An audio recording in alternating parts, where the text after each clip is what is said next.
We are going to do another very quick, very fast, very easy 3-yard quilt. We are doing broad strokes. This guy right here. It is in the book, Quilts on the Double, and I love this. This is going to be a really fast, easy one. And because it is still Black History Month, we're going to do another quilt with African fabrics. Plus, I don't think anybody else is really going to do too many samples with African fabrics, so you'll get something a little different. This fabric here is going to go in my #1 spot. This is going to be my focus fabric. This is the one that drew me in. My fabric 2 is going to be this guy. I love how stiff these wax prints are. I tell you, once you know how to use them, I think that goes really well. Now the third one is going to be a shocker. You're going to be like, now why would you choose that with that? I started to just throw a black in here. I really wanted to throw a gray, but I don't want to go look for my gray. And I don't know if it's going to be the right tone, and I don't have time for that. So I'm just going to stick with the plan. And since it's Black History Month, we're just going to give you a lot. We're going to just give it to you. You're going to get what you get, and we're not going to throw a fit.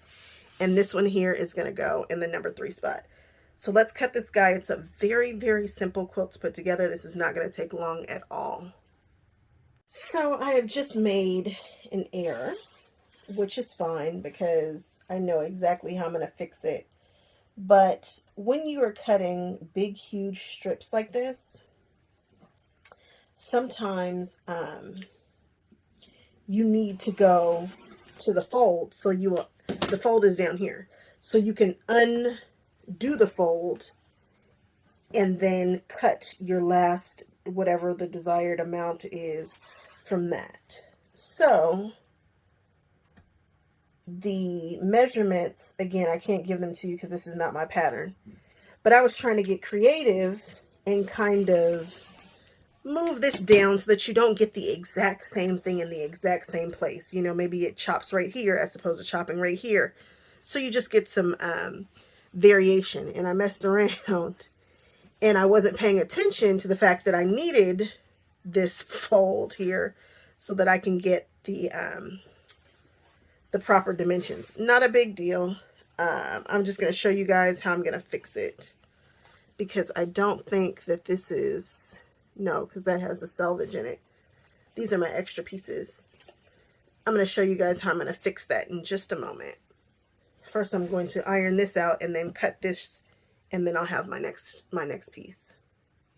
So for this piece that I just ironed, I know that this piece is big enough for me to get one, but if I just cut it from right here, I'll probably get the exact same thing. So what I'd like to do is just give it a little variation. I'm just gonna cut off some of it for no reason other than giving it just giving the quilt some variation. I'm gonna make sure that I have at least as much as I need, and I do. So I'm just gonna take off a piece. No rhyme or reason where. I'm just doing this so that I get some variation in my pieces. Just to add some more interest to the quilt so that it's not the same thing over and over and over again. And now that's a scrap. And now I'm going to take exactly what it is that I need. And that will just give our quilt, you know, just be some more funsies. just more funsies. And that's a scrap. So here are 2 of my scrap pieces.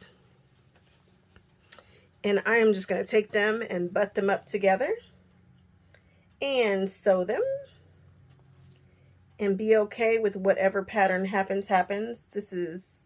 They're actually close, but it's not going to be a big deal. And I'm just going to run this really quickly.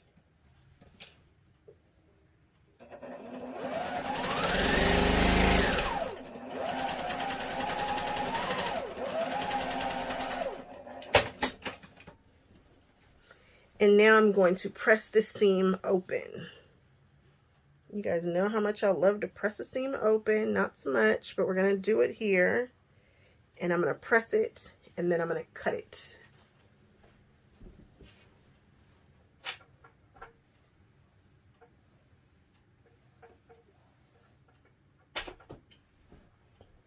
Now, does this look the absolute best? No, it doesn't, but we are going to get what we get and not throw a fit. I'm going to cut as close to this selvage as I can so that I might be able to catch this ugliness. It's not actually ugly, it's just not the exact design. And in this quilt, because it's so busy, no one will ever be the wiser.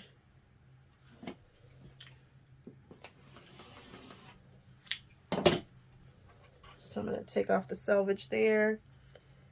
Then I'm just going to move this over to what I need. I might be able to catch it.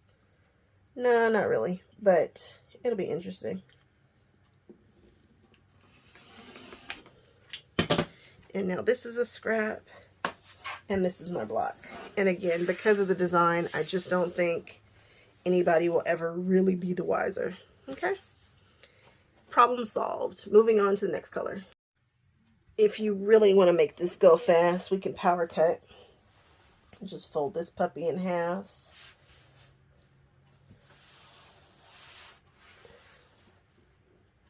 And I'm just going to freshen up this edge, even though it looks really clean anyway. And then we will cut what we need. This quilt is almost finished being cut. It is a goodie. This one is a really good one. If you need something fast, and if you pick the right fabrics, it could be really funky and not be a, you know, a boring quilt at all if you choose the right fabrics. So instead of cutting this next strip 4 times, I'm going to cut it 2 times, and that's going to be super fast. This is a brand new blade in here, guys, just in case you're wondering. It's nice when you have that fresh blade in there.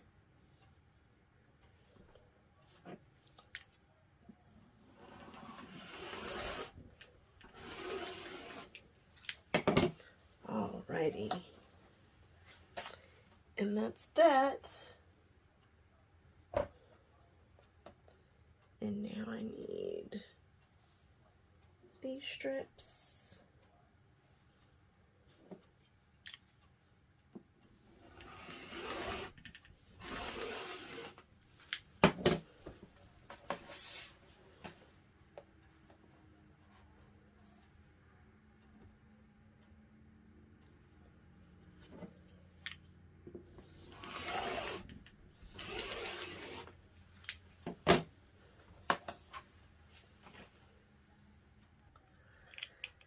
So the rest of this would be for economy binding, but you guys know economy binding is not my favorite binding method, so I am going to just let this go. I'll probably bind this in all black whenever I do decide to finish it and quilt it.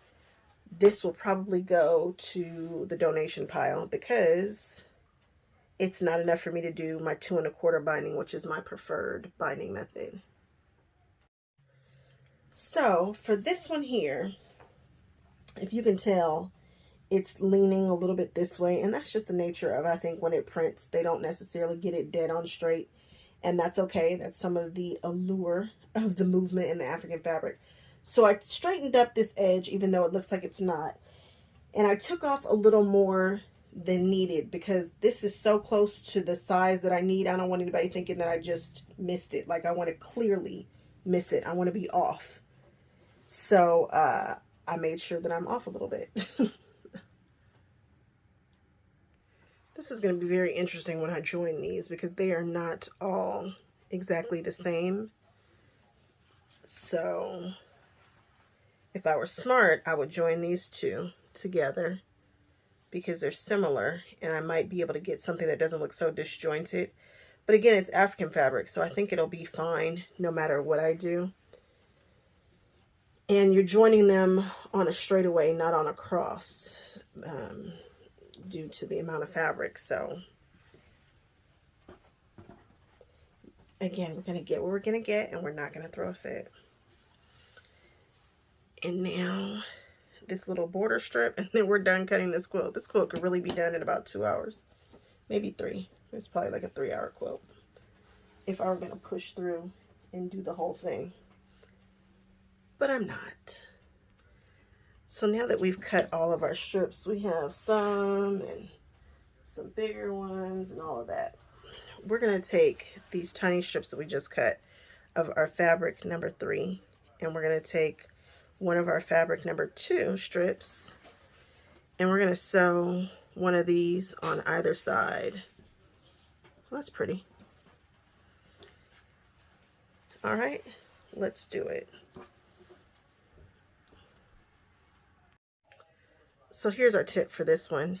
If you are using fabrics that are going to be different lengths, like they don't end at the same, start them all at the same place so that when you cut off your selvage, if you haven't done so already, you're wasting less than if you would have to do it down here at a different side and do it up here at a different side. Just start them all in the same place so that when you cut this selvage off, you don't lose so much.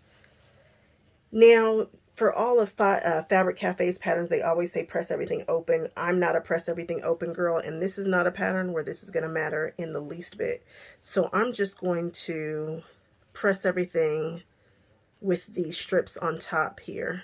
So I'm just going to press it back. This is really pretty. I saw this going a little differently, but I think it's kind of cool. So now I have pressed this pretty good. Got it pretty good and flat. Now we are going to subcut this. I'm going to take off this selvage edge right here. Nice. Perfect.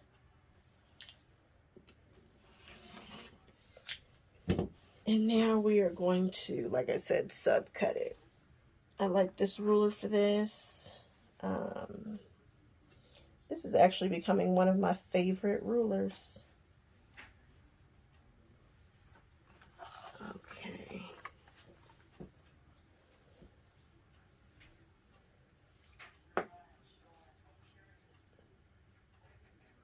And I'm just doing a little minor adjustments here, making sure we're on. And there we go. This is actually, that's really pretty. Huh. It feels very, very, very Art Deco. And right now, I'm very into Art Nouveau kind of stuff right now. That aesthetic is popping up everywhere. If you guys remember at Road to California, that was my favorite quilt, I believe, was the Art Nouveau style quilt. And this is giving that so much. Really enjoying this. So I'm going to finish cutting these, and then I will show you what a row looks like. And then I'm going to have to literally stop myself because this quilt could be finished tonight. But it's getting late and I should go to bed. So I'm not going to push. Not tonight.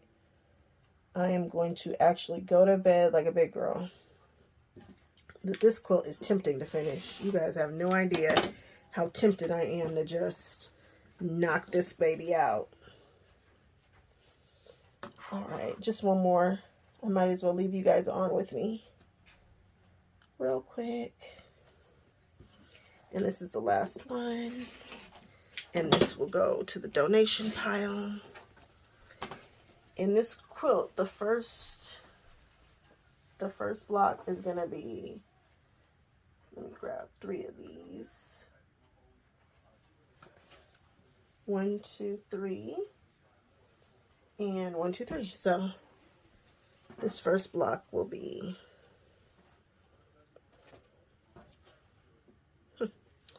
it's going to be 1,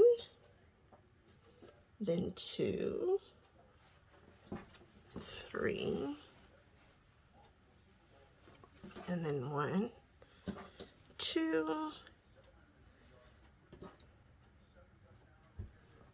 and 3. And that's this whole quilt. That's it. We're just gonna keep doing it.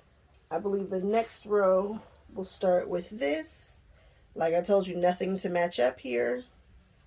And then we'll grab another block here. And it will just continue on. Now, if this is too much for you, and I could see how it could be for some people, and you want a more safe alternative, the fabric that I would have swapped out would have been this one for either a gray or a black, which would be a much more safe alternative. But this gives a very edgy vibe. Again, it's Black History Month, and it feels good for the last two quilts to really use all African fabrics without trying to cheat and put a solid in there. I think this works. Let me know what you guys think. Let me know if you guys think it's too busy. You will not hurt my feelings. Trust me. I know that I'm a lot. And I think you come to this channel because I'm a lot. Because I push the boundaries just a bit.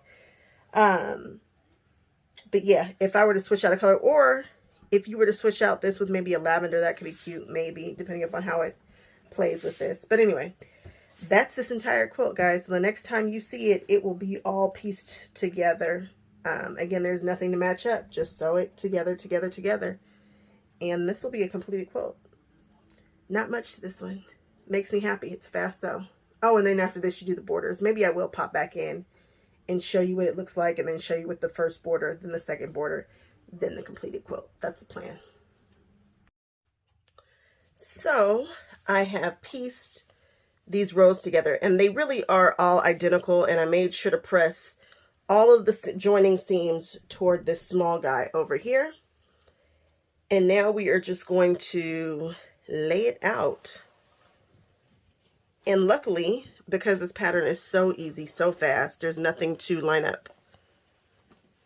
You just got to make sure it starts and stops in the right place. So because this is so busy, it's kind of like I just pieced together a whole cloth of African fabrics, which is kind of cool too. It's a vibe. So we are going to take this and make sure that it's the right side. Okay, there we go. So we have the big block right here. I know it's hard for you guys to see because there's so much going on. This is a lot happening, but in a good way. I'm cool with this. So we've got the big block over there, and then here's the small block right here. And I'm just going to line them up and make sure they start and end at the same time. I'll find the center and probably pin that. And then we will just sew this one to this one, so on and so forth. This is so busy, but so interesting at the same time. All right, I'm going to do that, and then we'll add the borders on.